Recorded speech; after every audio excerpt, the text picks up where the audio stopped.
लेकिन अभी अभी मुझे कुछ ऐसा पता चला कि मेरे पाँव के नीचे से जमीन लिटरली निकल गई है। क्यों? तो क्या हुई? अभी पता चलेगा। मैं दावे से कह सकता हूँ कि इंडिया पाकिस्तान से इस वक्त 10 से 15 साल आगे है।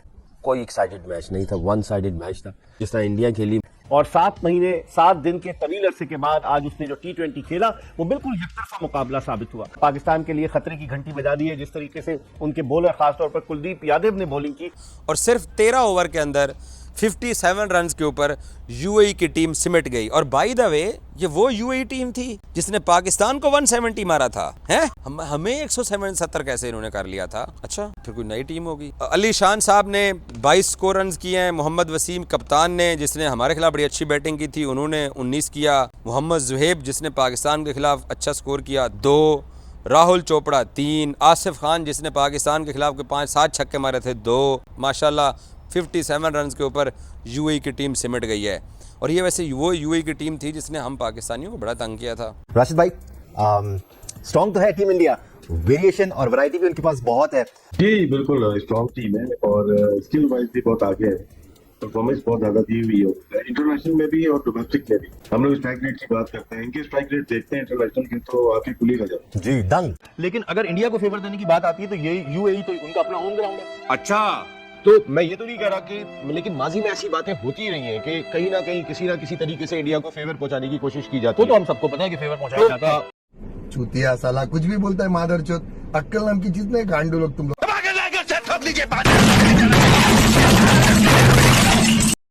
स्पिनिंग, इतना स्पिनिंग ट्रैक के एक टीम 13 ओवर में आउट हो रही है और जाहिर फिर जब 60 रन का हदफ होगा तो फिर वो तो बहुत आसानी से हासिल कर लेंगे।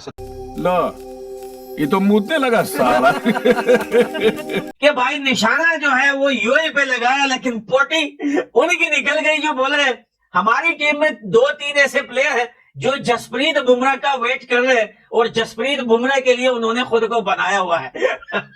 इस वक्त जो इंडिया क्रिकेट के ऊपर जो इन्वेस्टमेंट कर रहा है, प्लेयर्स के ऊपर जो इन्वेस्टमेंट कर रहा है, उसके एतबार से मैं ये कह रहा हूँ कि इंडिया पाकिस्तान से 10-15 साल आगे है। मजा आया है कि बताया है कि भाई हम वीक टीम बिल्कुल पास नहीं लगने देते भाई।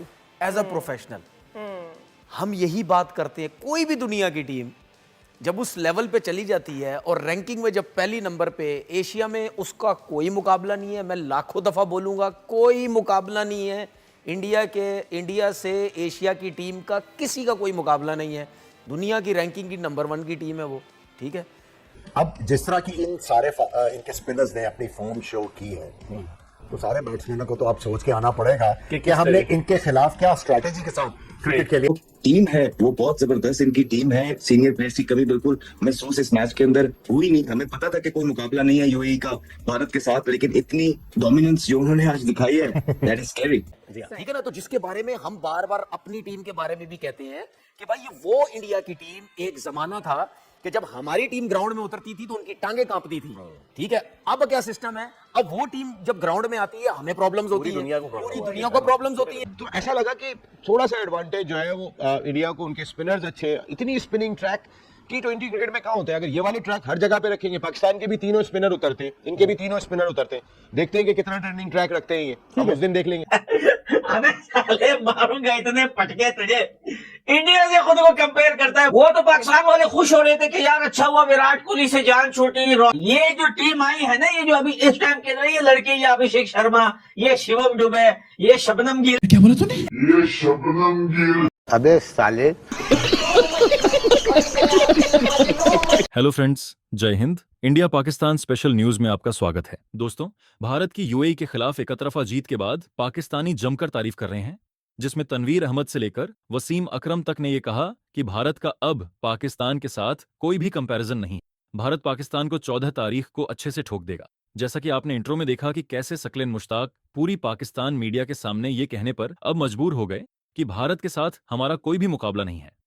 भारत जिस लेवल पर जाकर क्रिकेट खेल रहा है उस लेवल पर पाकिस्तान अभी पहुंच नहीं पाया है और 10 साल पीछे है भारत से क्रिकेट में। और 14 तारीख को जो भारत और पाकिस्तान का मैच होने वाला है वो एकदम से प्रेडिक्टेबल हो गया है कि भारत जिस तरीके की बॉलिंग के साथ और जिस तरीके से बैटिंग के साथ आक्रामक क्रिकेट खेल रही है, पाकिस्तान का कोई नामोनिशान ही नहीं रहेगा उस दिन। और जिस तरीके से यूएई को पीटा है भारत ने, उससे बुरी हार पाकिस्तान को देगा। तो चलिए पाक मीडिया का रिएक्शन देखते हैं।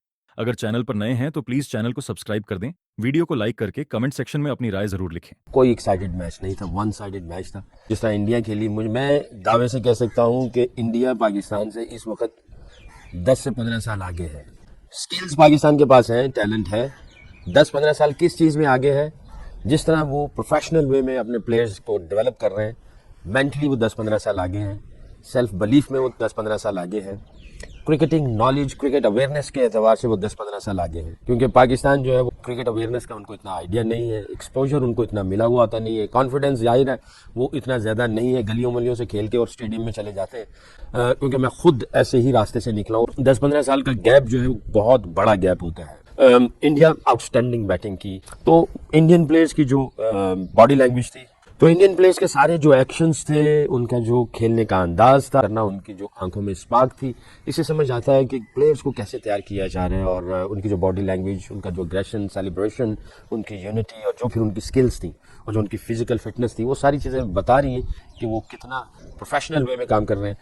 पाकिस्तानियों, आप मेरी बात का कोई बुरा ना मनाना यार, जो हकीकत है वो बतानी चाहिए, and we should learn from. और भारत ने वाकई में अपने आप को वर्ल्ड चैंपियन साबित किया, क्योंकि भारतीय क्रिकेट टीम जो थी वो 2 फरवरी 2025 के बाद कोई T20 इंटरनेशनल मैच खेल रही थी, और 7 महीने 7 दिन के तवील अरसे के बाद आज उसने जो T20 खेला वो बिल्कुल यकतरफा मुकाबला साबित हुआ। तो 37 दिनों के बाद टीम कोई इंटरनेशनल मैच खेल रही थी, लेकिन क्या परफॉर्मेंस दी भारत ने, और पाकिस्तान के लिए खतरे की घंटी बजा दी है। जिस तरीके से उनके बॉलर, खासतौर पर कुलदीप यादव ने बॉलिंग की, लेकिन कुलदीप यादव ने जो 4 विकेटें हासिल की, बिल्कुल बेबस नजर आए मुत्तहिदा अरब अमारात के बैट्समैन उनके सामने।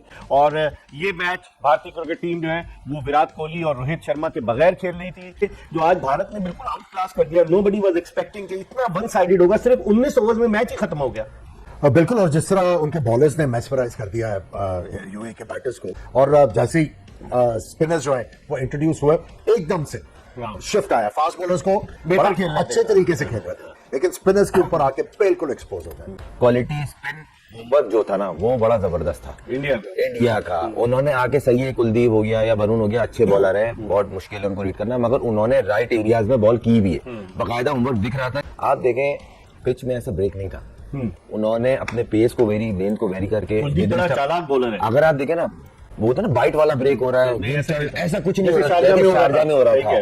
तो इवन अबू धाबी में भी एक आध बॉल चढ़ता था थोड़ा सा स्लो के साथ, मगर यहाँ पे उन्होंने कैलकुलेटेड बॉलिंग और डिसिप्लिन, जो उनको टारगेट मिला होगा, ऑब्वियसली बात है, एक तो बड़े नाम भी है। एज अ प्रोफेशनल क्या मजा आया, मजा आया कि बताया है कि भाई हम वीक टीम बिल्कुल पास नहीं लगने देते भाई। एज अ प्रोफेशनल हम यही बात करते हैं, कोई भी दुनिया की टीम जब उस लेवल पे चली जाती है और रैंकिंग में जब पहली नंबर पे, एशिया में उसका कोई मुकाबला नहीं है। मैं लाखों दफा बोलूंगा, कोई मुकाबला नहीं है इंडिया से एशिया की टीम का, किसी का कोई मुकाबला नहीं है। दुनिया की रैंकिंग की नंबर 1 की टीम है वो, ठीक है।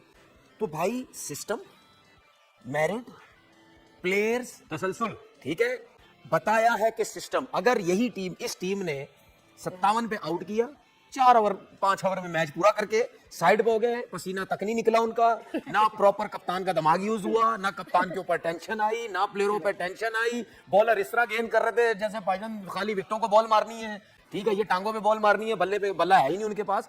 कहने का मकसद ये है कि उन्होंने ये शो किया है कि भाई बड़ी टीम ही होती है, ठीक है ना। तो जिसके बारे में हम बार बार अपनी टीम के बारे में भी कहते हैं कि भाई ये वो इंडिया की टीम, एक जमाना था कि जब हमारी टीम ग्राउंड में उतरती थी तो उनकी टांगे कांपती थी, ठीक है। अब क्या सिस्टम है, अब वो टीम जब ग्राउंड में आती है हमें प्रॉब्लम्स होती है, पूरी दुनिया को प्रॉब्लम्स होती है, ठीक है ना, ठीक है। हमारे लोगों ने इस तरह क्रिकेट चलाई जो कि डैमेज हुई। इंडिया वाले क्या करते रहे, ठीक है, कपिल देव हटा, दूसरा आए, सौरव गंगोली ने टीम बनाई, वो हटे, धोनी के हाथ में आ गई, वो हटे, कोहली के हाथ में आ गई, वो हटे, शर्मा, ठीक है, शर्मा, वहां पे सब टीम के लिए सोचते रहे। हम क्या करते हैं, जो डामाडोल बातें करते हैं, भाई क्रिकेट खेली है, सीधी बात करो, जो टीम अच्छी है, जिसका कोई मुकाबला नहीं है, बोलो उसका कोई मुकाबला नहीं। आज बात तो छोड़ दे, अभिषेक शर्मा फुल 193 के स्ट्राइक रेट पे खेलता है, और सूर्य कुमार यादव 165, और ये मोमेंटम को जारी रखते हैं। मेरे ख्याल से अच्छा मैच इंडिया जीता, बहुत लंबे मार्जिन से जीता है, नेट रन रेट कुछ है नहीं, लेकिन बहुत बड़े मार्जिन से जीता। बिल्कुल राशिद भाई, अब net run rate 10 point something हो गया है टीम इंडिया का पहले मैच के बाद, तो नेट रन रेट की दौड़ से तो ये भी बहुत आगे निकल गए हैं unless they lose. Strike rate का जिक्र कर रहे थे अभिषेक शर्मा के राशिद लतीफ साहब, सिर्फ स्ट्राइक रेट नहीं है, अगर आप उनकी एवरेज भी देखें तो 33 की उनकी एवरेज है 17 मैचेस के बाद, 500 से ज्यादा रन है। That's just exceptional, I mean those numbers are insane. ये और फिर ये बेंचमार्क है जो टीम इंडिया ने सेट किया हुआ अपने प्लेयर्स के लिए। आगे चल के हम दीगर प्लेयर्स पे भी आएंगे, उनके भी सिमिलर स्टैट्स ही हैं, सिर्फ इक्का दुक्का नहीं है प्लेयर ऐसे इनके पास। देखो, मैंने सुबह जो स्टैट्स निकाले थे, मैंने उसमें आपको बताया था कि 2 लोग हैं जिनके 1000 से ज्यादा रन हैं। 2 लोग, एक तो आपको सूर्या कुमार यादव है जिसके 83 हैं, T20 2500 रन है, और एक पांड्या साहब हैं जिनके 114 हैं और 1800 से थोड़े से ज्यादा रन हैं। उसके अलावा सारों का जो स्टैट्स है वो हमारे पाकिस्तानी प्लेयरों से मिलता है, यानी कि 500 रन सिक्कू भाई थोड़ी सी ज्यादा हो जाएगी। अगर आप तिलक वर्मा को देखें 49 की एवरेज है सर, 155 का स्ट्राइक रेट है। संजू सैमसन को देखें 30+ एवरेज है, फिर स्ट्राइक रेट भी आपको ऊपर मिलेगा, तो फर्क बहुत ज्यादा है सिक्कू भाई, क्योंकि आपको हमारी पाकिस्तान की टीम में स्ट्राइक रेट तो मिल जाएगा। सॉरी मैं थोड़ा सा लंबा हो गया ये, बट एवरेजेस हमारे प्लेयर्स की बहुत कम है, 90s में, अर्ली 20s में एवरेजेस है। देखिए, इस के जो स्ट्राइक रेट है वो बाकी शर्मा का जो है 193 मैंने यहाँ लिख कर रखा हुआ है, उनका है। बाकी सबके नॉर्मल है, कोई एक्स्ट्रा ऑर्डिनरी नहीं है। जो एक्स्ट्रा ऑर्डिनरी है वो उसका है 193, और उसने सिर्फ 17 मैचों में 535 रन भी किए हुए। तो मेरे ख्याल से उनको बैटिंग पहले करनी चाहिए थी। वहाँ पे जितने 90% लोग थे वो उससे ये कह रहे थे जी बैटिंग करनी चाहिए थी, मैं भी ये कह रहा था बैटिंग करनी चाहिए, और उनको सारे लड़कों को मौका मिल जाता, बॉलर्स को भी थोड़ा चांस मिल जाता। तो एवरेज जो है, जिस तरह के अफगानिस्तान का स्ट्राइक रेट रन रेट जो है 104 है, उनका 10 पे पहुंच गया है। तो पर हर एक को वो हरा देंगे, पाकिस्तानी शाह हरा देगा, दोनों पहुंच जाएंगे। तो प्रैक्टिस का चांस उन्होंने मेरे ख्याल से मिस किया है। बट है मतलब हम भारत के टॉप 5 बैटर्स को देख लें, सभी के स्ट्राइक रेट्स एक्सेप्शनल है, सभी की एवरेजेस एक्सेप्शनल है, मतलब बियॉन्ड एक्सेप्शनल। अगर आप खास तौर पर पाकिस्तान से कंपेयर करते हैं तो जमीन आसमान का फर्क है सर। देखिए, एक तो बड़ी डोमिनेटिव परफॉर्मेंस थी इंडिया की तरफ से, और क्लियर डिफरेंस उन्होंने आज दिखाया है, बताया है। और बहुत बड़ी बात होती है, बहुत बड़ी क्वालिटी होती है कि अगर आपके मैचेस भी ज्यादा होते जा रहे हैं और आपकी एवरेज और स्ट्राइक रेट दोनों हायर साइड पे हैं, वो बहुत क्वालिटी वाले प्लेयर्स होते आएंगे। और इसी वजह से आप देखें कि बड़े बड़े प्लेयर विराट कोहली और रोहित शर्मा वगैरह, ये लोग रिटायर हो गए बिकॉज रिप्लेसमेंट इतने हाईएस्ट लेवल की आ गई कि वर्ल्ड कप खेल के वो लोग रिटायर हो। 57 रन्स के ऊपर यूएई को आउट कर दिया। इंडिया ने टॉस जीता, टॉस जीत के पहले बॉलिंग का फैसला किया, जो कि उनका फैसला बिल्कुल दुरुस्त था, और सिर्फ 13 ओवर के अंदर 57 रन्स के ऊपर यूएई की टीम सिमट गई। और बाय द वे, ये वो यूएई टीम थी जिसने पाकिस्तान को 170 मारा था, हैं? हमें 170 कैसे इन्होंने कर लिया था? अच्छा, फिर कोई नई टीम होगी। अली शान साहब ने 22 स्कोर रन किए हैं। मोहम्मद वसीम कप्तान ने, जिसने हमारे खिलाफ बड़ी अच्छी बैटिंग की थी, उन्होंने 19 किया। मोहम्मद जुहेब, जिसने पाकिस्तान के खिलाफ अच्छा स्कोर किया, 2। राहुल चोपड़ा 3। आसिफ खान, जिसने पाकिस्तान के खिलाफ 5-7 छक्के मारे थे। और पहले जो 2 बैट्समैन थे ओपनर, वो डबल फिगर के अंदर दाखिल हुए, एक ने 22 किया, एक ने 19 किया, और आगे तो फिर टेलीफोन नंबर ही स्टार्ट हो जाता है। और ये वैसे वो यूएई की टीम थी जिसने हम पाकिस्तानियों को बड़ा तंग किया था।